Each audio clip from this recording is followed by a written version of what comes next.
Bitches ain't shit and they ain't saying nothing. 100 motherfuckers can't tell me nothing. I be in the trap, bees in the trap. I bees in the trap, bees in the Hello, hello, hello, and welcome back to another episode of Sage and Sunshine, where we talk about all things life, adulting, parenthood, and any other sexy details of life that we'd like to discuss. I am your new favorite host, Brittany Murray, and today, just like any other episode, we're about to get into some things, child. If you have been on social media, specifically TikTok, the past couple of weeks, chances are that you have seen this whole man versus beer debate. Now, I didn't truly engage with it on social media unless it was men explaining it correctly to other people, because I already understood the context and the debate. And plus, 9 times out of 10, men usually like to listen to other men anyways. Now, like I said, as a woman, I instantly understood the context.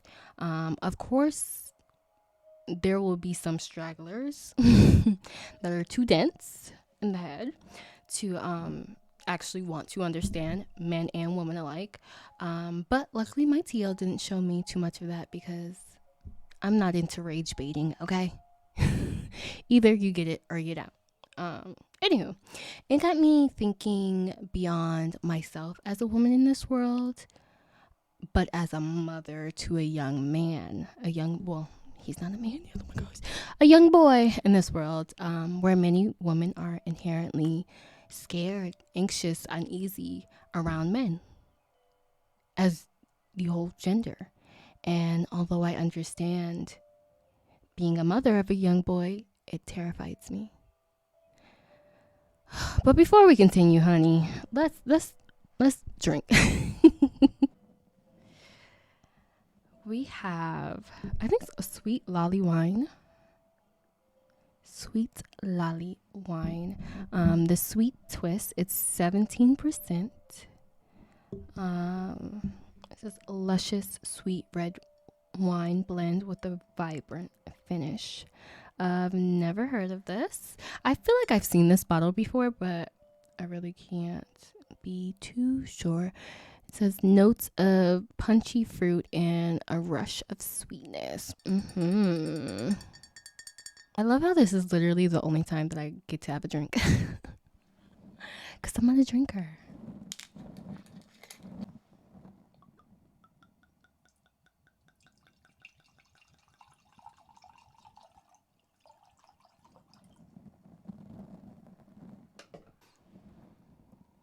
Ooh, smell wise, I'm trying to describe it. Okay. Cause I smell the alcohol on the second go round. So but initially I just feel like I really felt like this fruity punch. Almost like in like a cherry candy or something like that. I don't know. Like something candy. But you can definitely smell the alcohol, honey. Okay, enough. Let's try. Cheers.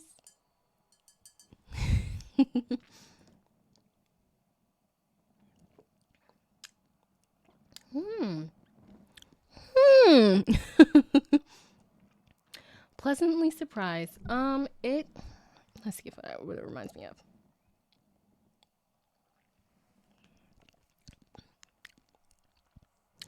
I'm not gonna lie to you.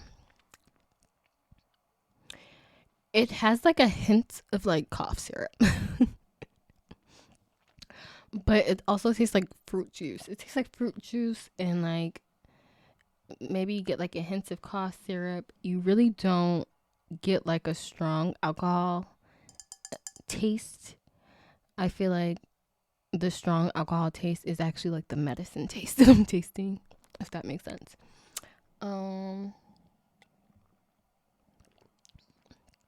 But like really pretty pleasant and pretty smooth for 17%. Yeah, this will get the job done, honey. I like that. You can definitely probably like drink a few bottles of that and not a few bottles of that. Oh my gosh. Don't calm down. Drink responsibly. But moving on. So this debate had me thinking, like I said, more about what my son's life may look like, and what things I have to prepare him for and shield him from. The way that we are perceived by others often, makes it reality for the other party involved. So, and we create our own reality based on our perceptions. So, with that knowledge in mind, and let's just get this out of the way now, okay? No, it is not all men. It will never be all men. However, it is an overwhelming amount of men. And there's enough experiences, enough to change the perception of men and a society as a whole. So really let that sink in. And I do want to note that a lot of these perceptions that we now have, at least in my case, it wasn't something that was learned from my mother, but learned from my own personal experiences from boys and men alike in my childhood. I didn't develop these feelings as an adult. And I can bet you many women didn't either. And I wanted to mention that because I feel like some people might find an argument like, and they like to fall back on, that women are liars, they're bitter, they always did something to incite whatever, yada, yada, yada. But it's like when you have these perceptions that are shaped in your childhood because of experiences from blooded boys and grown ass men, what are you going to, you can't tell me anything, hush. But unfortunately, this perception and the ones who give it life will probably never be gone. So I feel like it's something else that my baby will definitely have to navigate on top of being black. And how we are perceived can also induce implicit biases. Implicit bias can prevent us from appreciating, connecting with, and truly seeing other fellow humans. Our biases can limit who we hire, who we hang out with, and we can pass our own biases to our children without saying a word. So it is extremely important to know. And if you don't know, like implicit biases or, just that, like subtle, often subconscious stereotypes that guide our expectations and interactions with people. So they mean a lot and they do a lot. But once I started to look at this topic and I started to lean into implicit bias, it got me thinking about a video on a study that I watched years ago. And it was titled "Bias Isn't Just a Police Problem, It's a Preschool Problem." And I remember when I stumbled upon it, like how shocking it was, especially because I feel like preschool and police should never be in the same sentence. But here we are. So I don't know if many of you know or not, but black boys as young as 10 may not be viewed in the same light of childhood innocence as their white peers, but are instead more likely to be mistaken as older, be perceived as guilty, and face police violence if accused of a crime, according to the APA. Children in most societies are considered to be a distinct group with characteristics such as innocence and the need for protection. And their research found that black boys can be seen as responsible for their actions at an age when white boys would still benefit from the assumption that children are essentially innocent. So in this study, bias is not just a police problem, it's a preschool problem. What they did in the study was, so they said that they were like interested in learning about how teachers detect challenging behavior in the classroom. So like sometimes, of course, that involves seeing behavior before it becomes problematic, being proactive.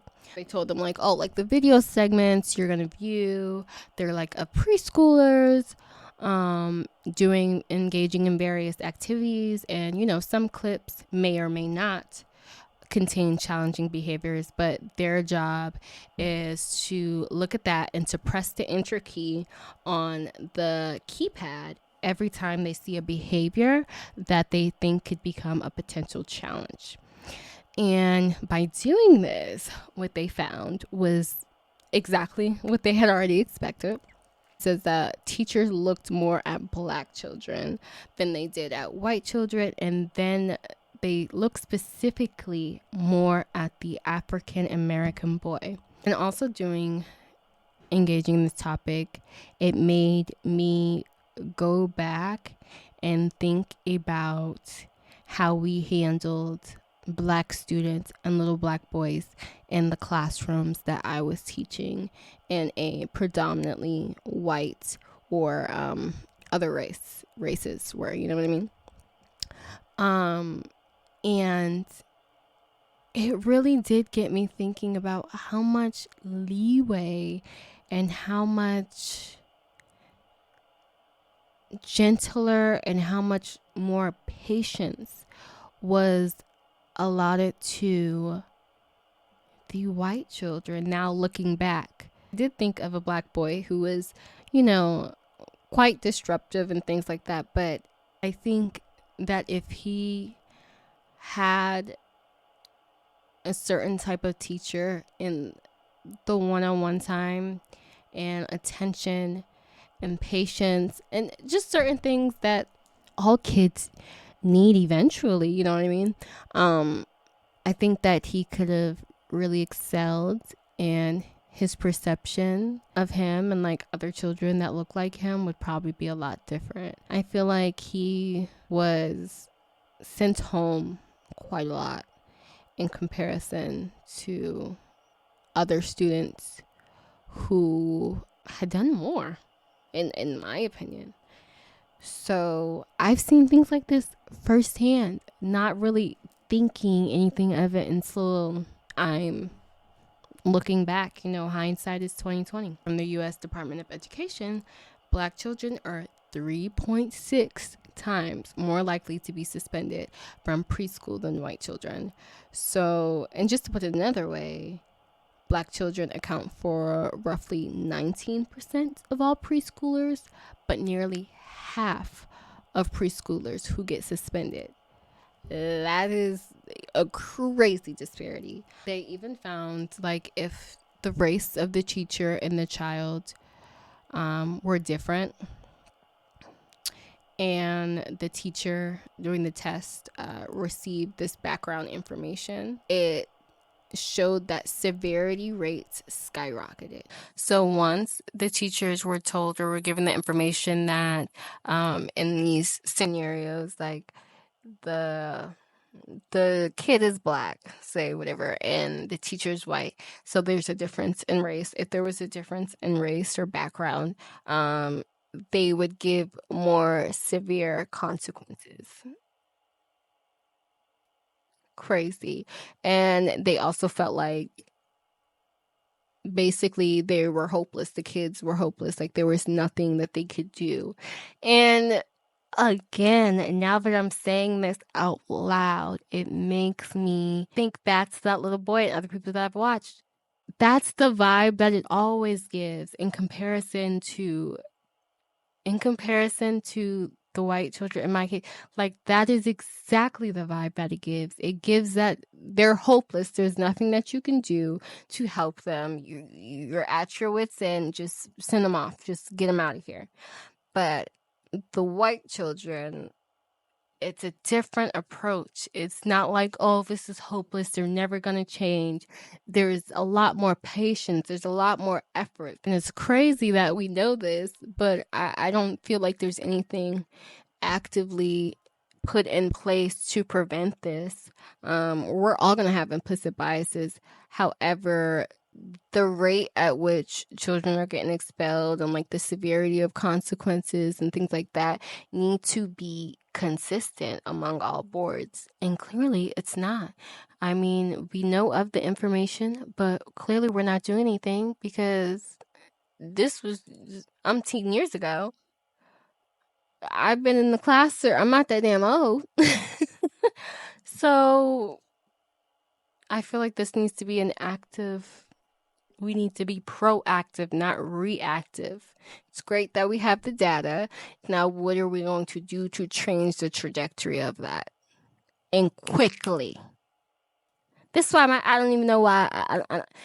And then you expecting this to my kids to your school. Absolutely not. Absolutely not. I just think it's absolutely ridiculous and insane. Um, but it's funny because, well, it's not funny, but they actually end up finding that the results are consistent with a previous research that they had done on empathy. I'm going to read a quote. It says, when people feel some kind of shared connection to folks, when they hear more about their misfortunes, they feel more empathetic to them. But if they feel that they are different from each other, it may actually cause them to perceive that person in a more negative light. And let that just sink in. Because what really stuck out to me was when they mentioned how it matched their previous findings on empathy. And in the study that they were referring to, they looked into how our brains process race and group differences. But we didn't know like how our brains handle empathy between different groups. So in the study, they used brain scans and they measured the changes in pupil size to see how people responded to others' pain based on their race and group membership. So they showed white and black participants, videos of hands, some white, some black, and some violet, experiencing pain from a needle or being touched gently. And they found that both brain activity and physical reactions were stronger when participants watched someone of their own race in pain compared to other races or violet-skinned models. And then somebody who has unconscious biases showed even more brain activity when watching someone of their own race in pain. So I thought that was a pretty interesting take. And it honestly reminded me of an old manager of mine. Years ago. An old manager of mine. She's great. Love her dearly. She only loves me. Ugh, it was great. It was great. It was fun. Anyways. Yes, she told me that she had a conversation with her friend who was white. And it was her friend acknowledging and realizing that that she didn't realize until she had a moment that she had felt absolutely nothing when seeing or hearing about misfortune or death happening to a black person or like a black person getting killed. But the thought of or like reading something about other white people in pain sent her in a spiral. She felt empathy. She felt empathy for them. And that's another thing. Empathy is not something that it's innate. It's something that is learned, it's taught, it's a muscle that you have to work out. And I honestly think that's kind of scary because to have people in this world who lack empathy and especially lack empathy for one group, that's very, very, very dangerous. And we've seen where it's gotten us before.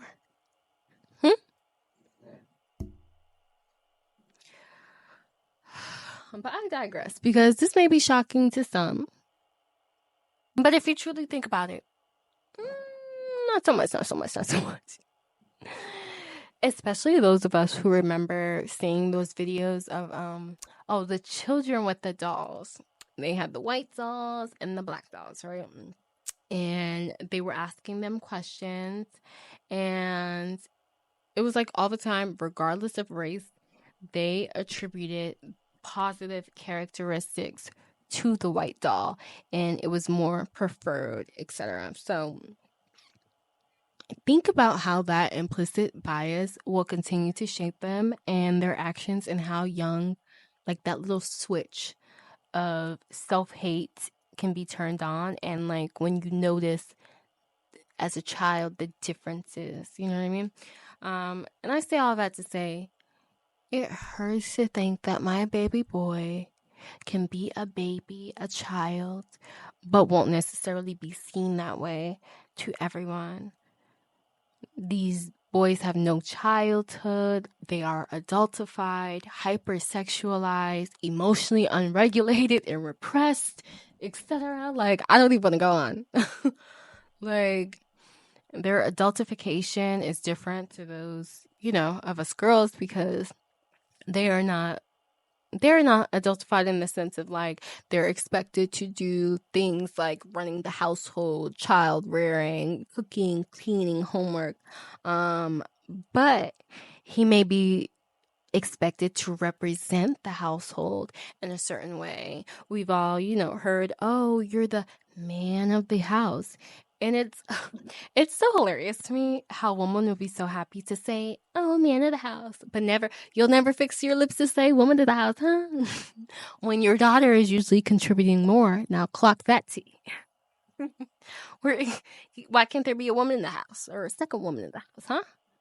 Anyways, and then, of course, even though you do have some households where the son may not only have the title, but is contributing monetarily. But 9 out of 10 from what I've seen in this economy, the boys are not coming out on top, honey. The boys are not getting it.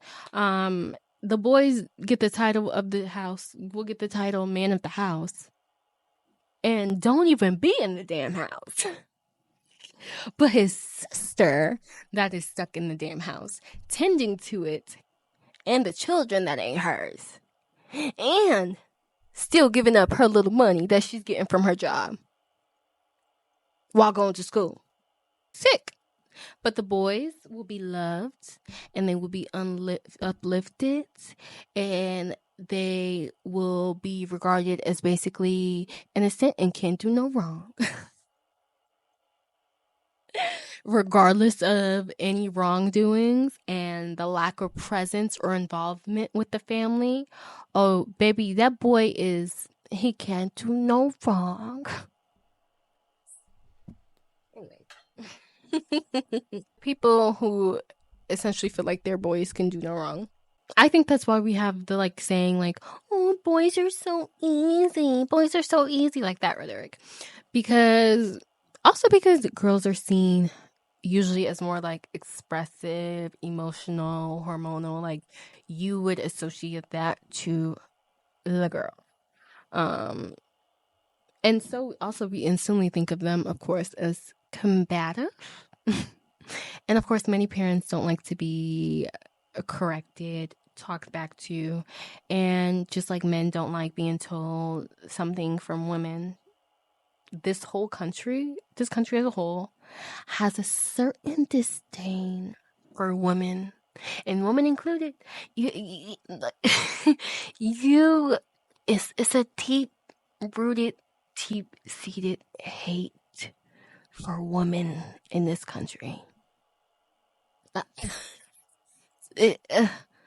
Anyways, even though y'all wouldn't be here without us, it's crazy. It's mind-blowing. But we act as if men are not extremely emotional and lack self-control because they don't cry. But what do? They incite violence with others. They harm objects. They scream, etc. I don't fucking know. The whole boys will be boys is the most lazy, irritating, ignorant, dumb, full of horse shit I ever heard in my goddamn life. People raise boys like they would raise fucking dogs. And I'm not saying boys are dogs, but follow me here. Follow me. You get a dog, You love this dog. Oh, so much. Okay? Oh, so much. You tell everyone how sweet and how special your little doggy is, okay? Years go by. You ain't ever taught your dog to be potty trained, so your dog is not house trained. He's shitting all over the floor. He go over other people's house. He's shitting all over the floor. He's wiping it all over their motherfucking floors. He's making a mess. He's making a mess everywhere he goes. Because he's not house trained. You ain't train him. In fact, he likes to shit on the floor and roll in it. Okay. And you call him shitty boy, laugh, clean him up each time. And you laugh it up and you say, ha ha ha. Dogs will be dogs. Your dog barks at every passing stranger and howls in the night for hours. His howls are music to your ears at this point, right? They put you to sleep. Your neighbors complain, but you tell your neighbors, oh, dogs will be dogs. You walk your dog outside with no leash, but he takes off running into traffic, causing his 4th accident this month because he wants to run. You make a TikTok about it. And you say, oh, dogs will be dogs. Huh? Your niece comes over. She's such a little thing, you know. And your dog has grown quite big over the years, you know what I mean? She consistently shows him no affection, no attention, because she doesn't want to be bothered by him. But every time she comes over, it never fails. He jumps on top of her and starts humping her. What's the response? What's the response, ladies and gentlemen? Oh, dogs will be dogs? Right? Now, I'm hoping that many of you realize that those instances could and should have been avoided if the owner, aka the parents, wanted to be involved and wanted to do better. Parenting is easy as fuck when you don't do shit. Duh. What's not clicking? Boys are so easy to raise because you're not raising them. Duh. Oh my gosh. Like, it really. And then I'm sorry, as a woman yourself, how can you really just sit there and say that boys are just so much easier? That's what I'm saying. The deep-rooted hate for women in this country.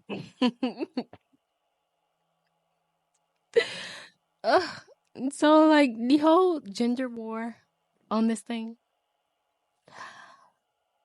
who is easier to raise is extremely psychotic. Okay. It's psychotic because, like I said, it doesn't even look like you're raising a lot of these young boys. So, who's easier? Neither. They're children. They're human. Every dog will have their day. Every human will have their days. What the hell? Oh. And it's just crazy because subconsciously, you know that there's a problem with these young men. Otherwise, you wouldn't have to step to a lot of these little boys like they are grown men. But because they're not being raised, you feel like you have to. So, Exhibit A, I'm going to show you. And as a mother, this man shares my sentiments exactly. I did see the original video that he stitched. I'm not sure if I'm going to play the whole thing, but whatever. I did see the original video that he stitched. And yeah, I also agree wholeheartedly with her too.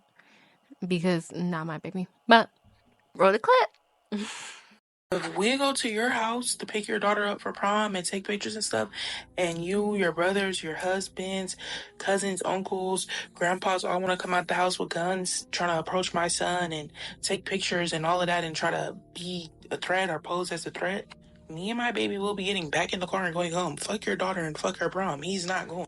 Now, if you see me making this video again, it's because the last one got taken down. I forgot to blur something out, so this is me redoing it. This is one of those trends that I never could understand, because if my son calls me and tells me, hey, Dad, I don't feel comfortable going to prom anymore, and I ask him why, and he either shows me a picture or he tells me what the situation is, it's going to be some really, really serious fucking problems, because the same way you may feel about your daughter is the same way I feel about my fucking son. This is exactly what the fuck she's talking about. And this is the picture right here. And this is the reason why the video got taken down, but I'm making it now.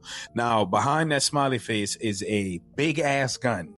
And just look at his face. Look at how concerned he looks. Look at how, alert the young man looks all the way in the far left. Like, what the fuck is wrong with people thinking that this is cool? And his daughter over there just cheesing like, he ain't shit. So all in all, if you do this stupid ass shit just because you have a daughter and you pull out a gun on somebody's son on some funny shit, oh, best believe we gonna pull up and we gonna have a real fun. We gonna show you who the real comedians are, you stupid mother.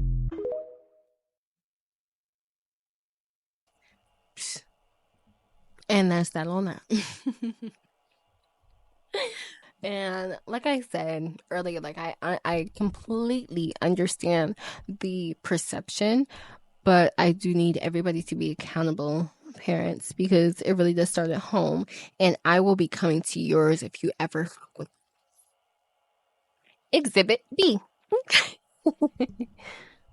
Believing that men are inherently just these sexual deviants who can't control themselves. And this is also why you get situations like this, where fathers think they have to scare other men into being good men. These fathers don't believe any of their daughters' dates will be good men to their daughters, so they have to scare them into being good men. Okay. He said what he said. And this is Exhibit C for those of you who are still a little too dense about specifically the man versus bear stuff. And maybe think of it like this. Okay?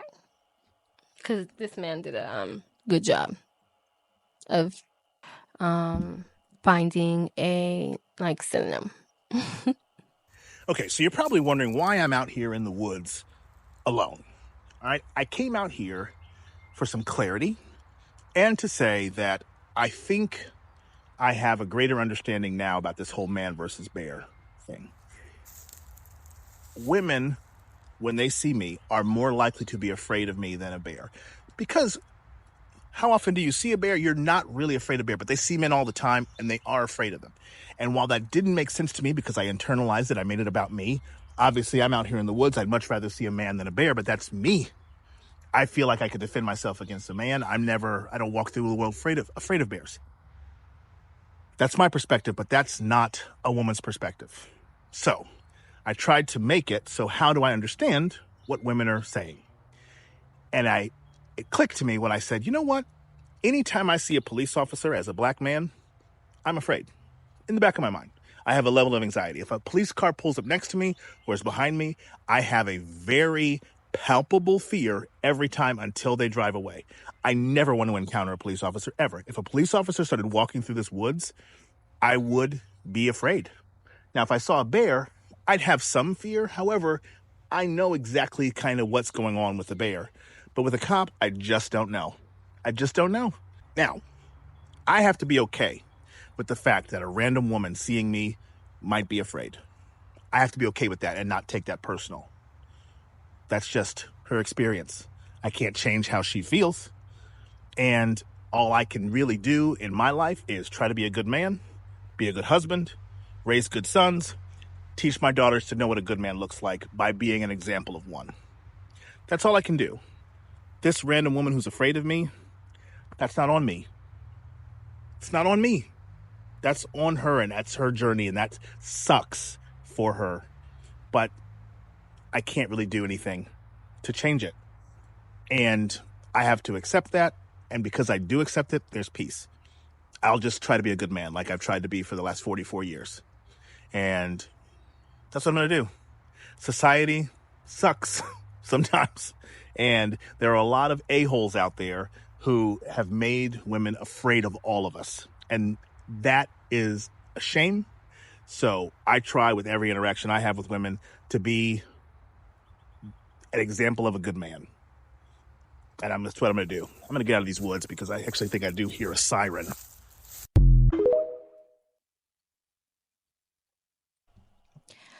Okay. And this is the last video that I am going to show to end my not so thorough thesis on this topic of man versus bear. I think he did an amazing job teaching while also criticizing for not understanding the first time or trying to understand, read between the lines, understand the concept. I understand that a lot of people just don't understand context clues, don't understand like reading, like whoo, we need to take it back to English class. We need to understand like what things are implied. We need to it's a whole lot of things. We just need to go back to the drawing board. Read to your kids, please. Let's get into the video. I'm sorry. It was never about the bear. You done got 7,000 theses on how it's not about the bear. Now I'm gonna tell it to you one last time for the man with the special ed degrees in the back, rather the front. Okay? It wasn't about the bear. Context clues whooped your ass in school. Okay? It's about your character as a man. You have created a world so unsafe for your counterpart that they would rather stand in the presence of a 1,200-pound shredder than to stand next to you. That's simple. Okay? That if they was mauled by the bear, the world will believe them, no questions asked. But if they was mauled and tortured by the man, that the world would ask, well, what did you do to provoke such an attack? What was you wearing? Did you go out with a low credit score? That's probably what set them off. There was a lack of accountability amongst men. Men typically don't hold other men accountable. That's the truth. But then you got these other men who will raise their daughters to say, did you carry your mace? Did you get your Michael Myers collectible knife? Did you go out with your Rocky revolver in case you got to put a bounce down? You raise your daughters to be like that. But you get mad at women when they say they'd rather take their chances with the bear. It's not about the bear, bitch. So what is the argument? If you know the world is unsafe because of me, what is the argument? At this point, they just gaslight. What he said. But yeah, y'all. This was a very interesting topic to do because I feel like it made me delve off into many different ones. I think many of us, well, I'm not even gonna go off into that tangent because it's just so much to get into when it comes to men and raising young boys and the state of young men in this world. They are lost. They need help. And I'm not even saying that as like a dig, because the truth can never be a dig. But they are so lost, and that because they've never been guided from the very fucking beginning. And it's so sad to just see them pushed out into a world that they never asked to be in and just acting a damn fool. Save the motherfucking children, people. Oh my goodness. Please. I'm begging you. I am begging. Save your children. Okay? Don't have them come out here acting a damn fool, acting like they don't got no motherfucking sense. Save them. Help them. You will not always be here. You can always give them leeway. Life and other people will not. And that is why it is getting so easy for them to just lock us up and throw away the fucking key. Help the children. Oh my gosh. Like, I don't know. I want to scream, I want to cry. Like, help the children. Help the children. And if you're helping your own children, if you have time, help other people's children. Please volunteer.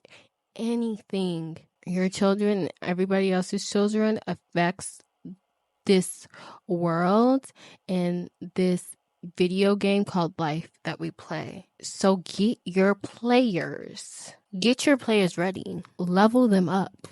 Like, why? God damn. And it's so funny because this is my last thing before I write this up. But it's so funny because a lot of people will be like, oh, will refer to kids as their legacy. You didn't even really do nothing. That's not that's not a legacy. That's not a legacy. And what your children do honestly have nothing to do with you. If your children accomplish something, you're not going to look at you, the parents, and be like, damn, they did a good job. No, they're going to say, wow, that's an amazing boy. That's an amazing man. That's an amazing girl. That's an amazing woman. They've accomplished this, this, and that. It's not about the parents. May it reflect good on the parents? Yeah, but nobody's checking for you. Nobody's naming you because it's not your legacy. So. But it is attached to you. So if you really think your children are your legacy. But no, your legacy is what you do in this world. What name did you make for yourself? And what are you doing? What are you doing to help your community? What are you doing to put out into the world? What are you doing? I just want to know. Should be doing something. Could be small. Do something. Help the children. Help yourself. Help your kids. Help everybody. Help the future. They are the future. And we need them. They are our most valuable asset. Think about it, y'all. But anyways, okay. I'm going to stop talking because I'm going to really talk all day if I talk about these children. But it's looking like the sun has officially set on this episode of Sage and Sunshine.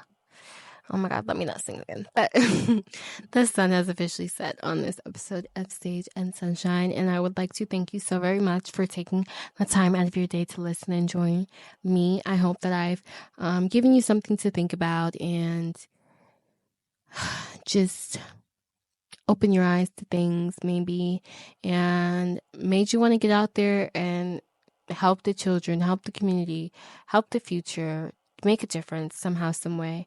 They need you. We all need you. Everybody has valuable information, advice, things that they can share. This life is a journey, and it's beautiful and more rewarding when you can share that journey and things with other people. So yeah, I hope you guys have a wonderful, wonderful Wednesday, and I hope you enjoy the rest of your week.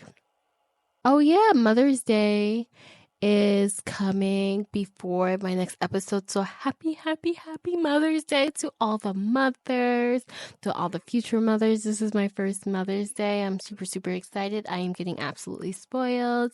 I've already brought me some Mother's Day stuff, or well, my man has brought me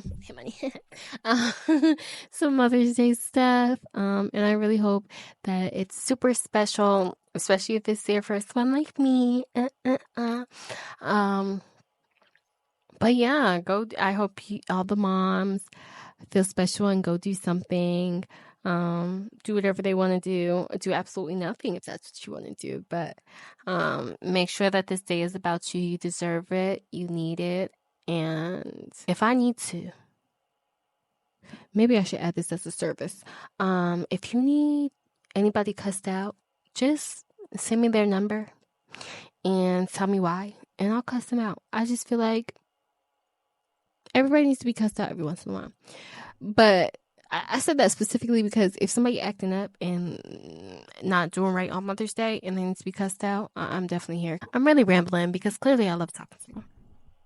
But again, happy Mother's Day. I hope y'all have a wonderful weekend, wonderful Wednesday. Signing off. Mwah. No bars.